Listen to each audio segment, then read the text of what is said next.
Hello everyone, welcome to our presentation on Cushing's and Addison's disease. I hope you enjoy. Of Cushing's disease and Addison's disease. Cushing's disease is caused by a tumor in the pituitary gland that produces a large amount of ACTH, which stimulates the adrenal glands to produce cortisol. The production of ACTH is so much that the pituitary tumor leads to the overproduction of cortisol by the adrenal glands. Cortisol is a hormone that helps the body respond to stress and regulates blood sugar levels, blood pressure, and the immune system. Too much cortisol can lead to glucose intolerance, hyperlipidemia, and insulin resistance. Cortisol also causes a breakdown of muscle protein, leading to the muscle weakness, and can cause thinning of the skin, which leads to easy bruising and poor wound healing. When the cortisol levels are too high, it can suppress the immune system of the patients with Cushing's disease from working properly and lead them to getting infections easier. Untreated Cushing's syndrome can lead to heart disease and increased mortality. Now, Addison's disease is the lack of cortisols in the adrenal gland. The adrenal glands sit on top of the two kidneys.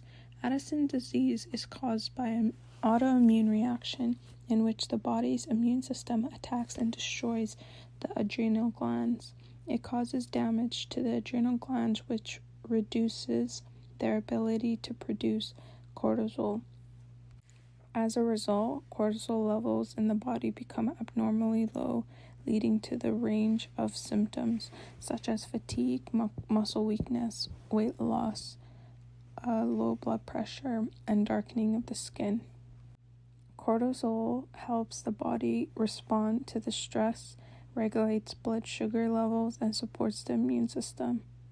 Aldosterone regulates the balance of electrolytes such as sodium and potassium in the body. Why does the darkening of the skin in Addison's disease happen? It's because it causes the overproduction of ACTH by the pituitary glands, which stimulates the production of melanin in the skin. The overproduction is a compensatory mechanism in response to the low levels of cortisol in the body.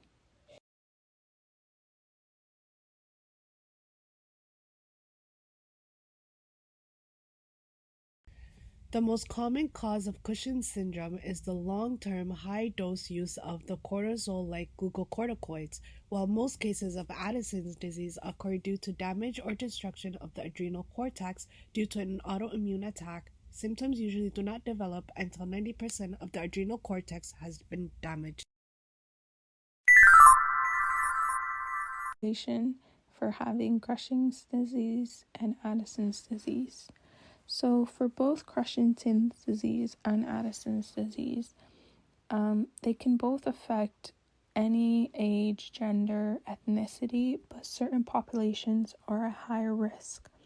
So for Cushing's disease, women are 3 times more likely to develop it than men, and usually the ages are between 20 to 50, and people who have a prolonged exposure to high levels of cortisol, such as those with chronic stress and those are taking high doses of steroid medications, are also at higher risk.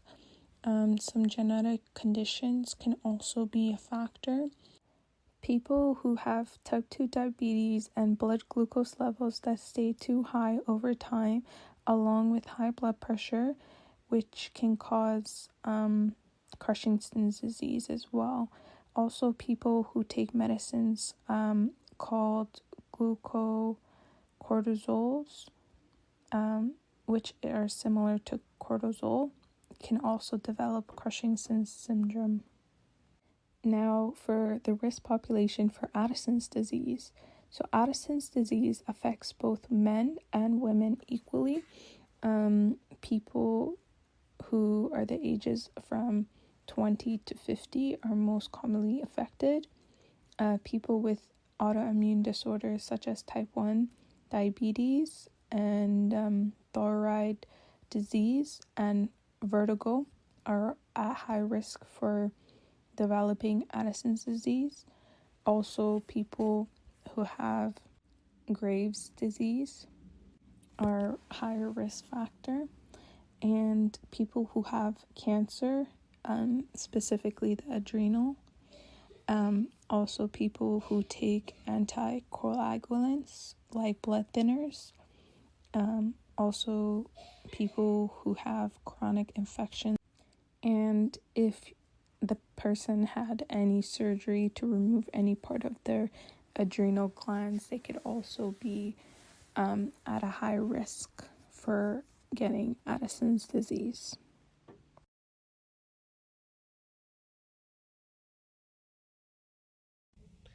The symptoms of Addison's disease typically don't start to show up until 90% of the adrenal cortex has been damaged. The symptoms of Addison's have a relatively delayed beginning and include anorexia, weight loss, and weakness as its main characteristics. Addison's is frequently advanced before it is identified. Skin hyperpigmentation is a starting characteristic that is mostly seen on body parts that are exposed to the sun. Hypotension, hyponatremia, hyperkalemia, as well as vomiting and diarrhea are additional common signs. Primary adrenal hypofunction may also result in irritability and depression. When ACTH and associated peptides are low, secondary adrenocortical hypofunction shares many signs and symptoms with Addison's disease, but hyperpigmentation is not a defining feature.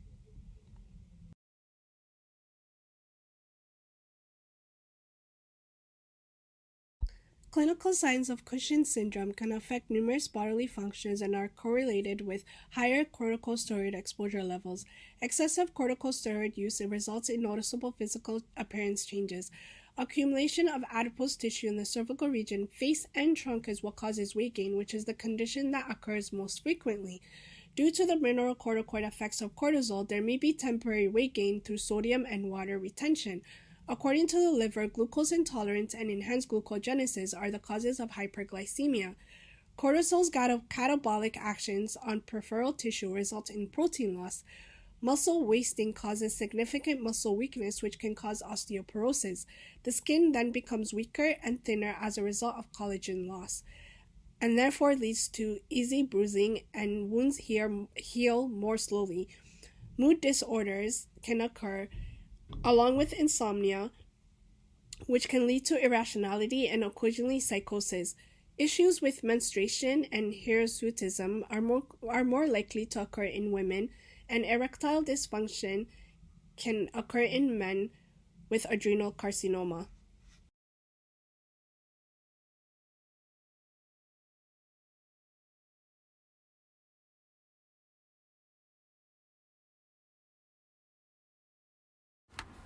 Diagnostic tests for Cushing syndrome include urine tests and blood tests.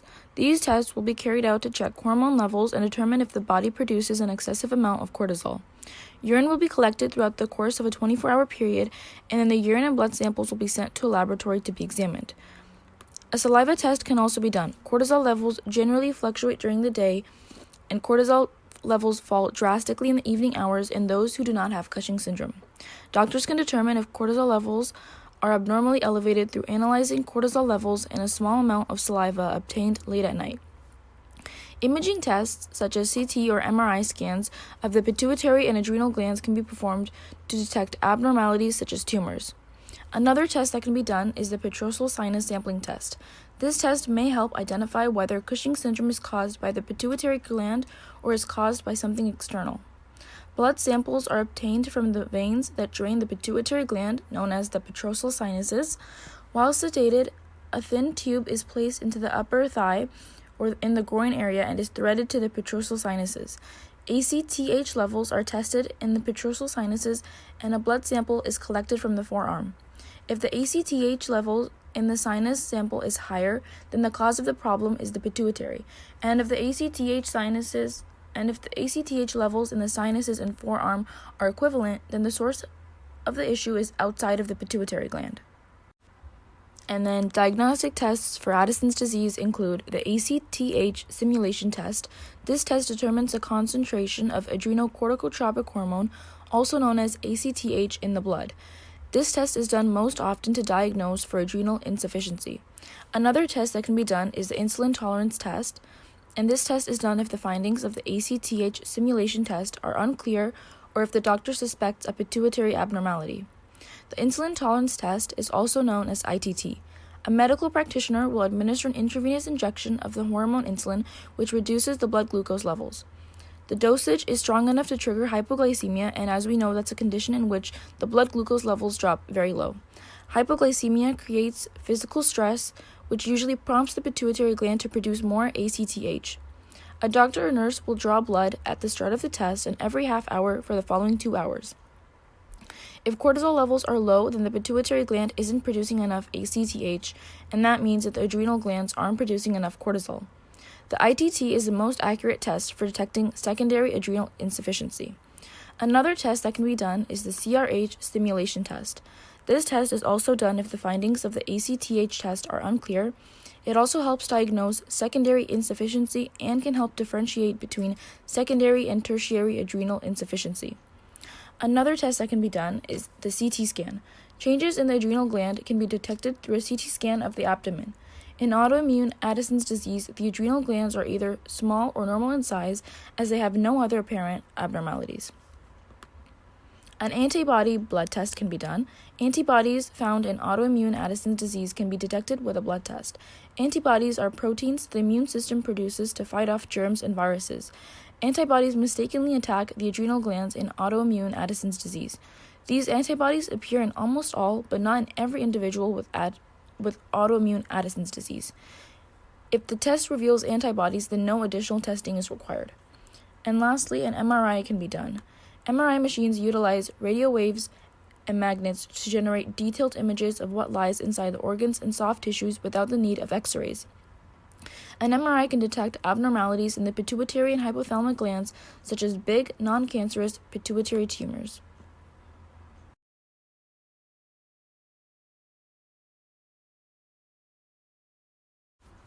Moving on, complications for Cushing syndrome include heart attacks and strokes, high blood pressure, unhealthy cholesterol levels, blood clots in the lungs and in the legs, bone loss and fractures, infections, depression and or mood changes, memory loss. They can have trouble concentrating, insulin resistance, and prediabetes, as well as type 2 diabetes. And lastly, some of the complications that Addison's disease can lead to are severe and sudden pain in the abdomen, lower back, and the legs, extreme weakness, vomiting and diarrhea, confusion and loss of consciousness, low blood pressure, kidney failure, shock, seizures, and coma.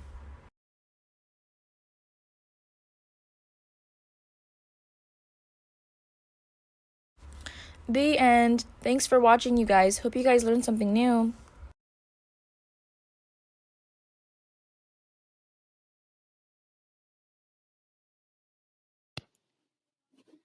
So, to test your knowledge, we created a Jeopardy game.